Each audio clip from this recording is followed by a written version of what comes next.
할렐루야. 사랑하는 대강의 가족 여러분, 오늘 하루도 하나님의 말씀과 동행하는 삶이 되길 소망합니다. 오늘 함께 나눌 하나님의 말씀은 사도행전 5장 38절에서 42절 말씀입니다. 이제 내가 너희에게 말하노니 이 사람들을 성간하지 말고 버려두라. 이 사상과 이 소행이 사람으로부터 났으면 무너질 것이요 만일 하나님께로부터 났으면 너희가 그들을 무너뜨릴 수 없겠고 도리어 하나님을 대적하는 자가 될까 하노라 하니, 그들이 옳게 여겨 사도들을 불러들어 채찍질하며 예수의 이름으로 말하는 것을 금하고 놓으니, 사도들은 그 이름을 위하여 능욕받는 일에 합당한 자로 여기심을 기뻐하면서 공회 앞을 떠나니라. 그들이 날마다 성전에 있든지 집에 있든지 예수는 그리스도라고 가르치기와 전도하기를 그치지 아니하니라. 아멘. 우리는 예수가 그리스도인 것을 믿고 또 그에 관한 성경의 분명한 증거를 가지고 있습니다. 그리고 그것을 확신을 가지고 있습니다. 그런데 어떤 때는 성경의 증거에 객관성이 부족하다고 생각하다는 생각이 듭니다. 성경의 증거가 믿을만하지 못하다거나 하는 것이 아니라 성경의 증거는 오직 믿는 우리들을 위해서만 존재하는 것이지 믿지 않는 사람들에게는 아무리 말해봐야 소용없기 때문입니다. 예를 들면 하나님 말씀으로 천지를 창조하셨다는 사건, 노아홍수 사건, 태양이 멈춘 사건, 홍해가 갈라지는 사건, 가나안 혼인잔치에서 물이 포도주가 된 사건 등 이것이 진짜라고 아무리 말해도 믿지 않습니다. 따라서 이런 아쉬움이 남습니다. 뭔가 세상 사람들도 수긍하지 않을 수 없는 증거가 없을까? 우리는 오늘 본문에서 이런 아쉬움에 대한 답을 얻습니다. 사람들이 공회에 서서 자신들의 주장을 굽히지 않고 예수가 구주이심을 증거하자 유대의 지도자들은 대단히 노했습니다. 당장 사도들을 죽이려고 했습니다. 본문 33절에서 사도들을 없이 하고자 할세라고 한 것은 죽이고자 했다는 것입니다. 그런데 이때 가말리엘이 제동을 걸고 나섭니다. 가말리엘은 유대 최고의 랍비인 힐렐의 제자로서 당시 가장 존경을 받는 인물이었습니다. 그에 대한 존경심이 어느 정도 있는지 가말리엘이 죽었을 때 유대인들은 율법에 대한 존경도 없어졌고 순수성도 금욕도 가버렸도다라고 말할 정도였습니다. 그만큼 율법에 대한 그의 명성이 대단했다는 것입니다. 사도 바울도 예수님을 영접하기 전까지는 바로 이 가말리엘의 제자였습니다. 그런데 그런 그가 사도들을 죽이려고 하는 유대의 지도자들을 제지하고 나선 겁니다. 그리고는 드다라는 인물과 갈릴리 유다의 예를 들었는데, 한마디로 하나님께로 난 것이 아니면 자연히 실패할 것이며 하나님께로 났으면 아무도 제지하지 못할 것이니 그냥 두라는 것이었습니다. 이 가말리엘의 주장을 현대의 생물학적 용어로 자연도태라고 합니다. 이 자연도태란 약자나 부적자는 생존 경쟁에 밀려 자연히 죽게 된다는 이론입니다.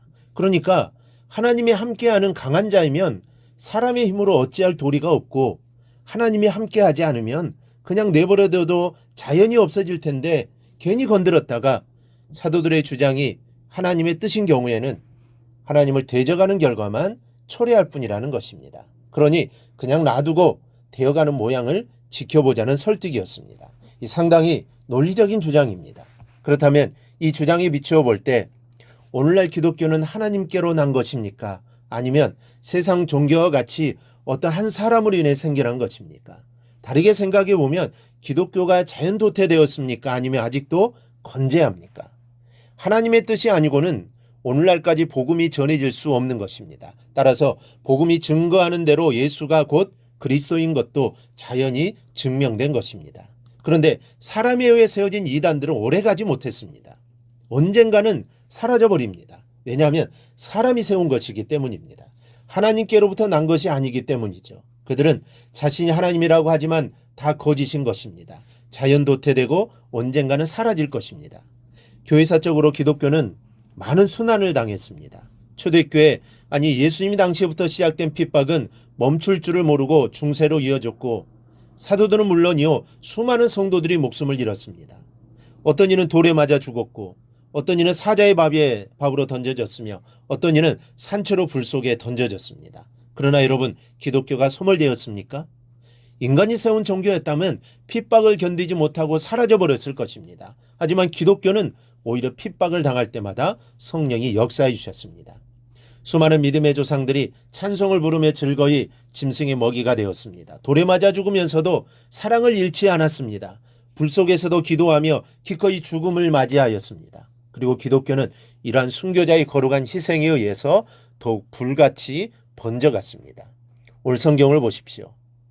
그들이 옳게 여겨 사도들을 불러들여 채찍질하며 예수의 이름으로 말하는 것을 금하고 놓으니 사도들은 그 이름을 위하여 능욕받는 일에 합당한 자로 여기심을 기뻐하면서 공회 앞을 떠나니라.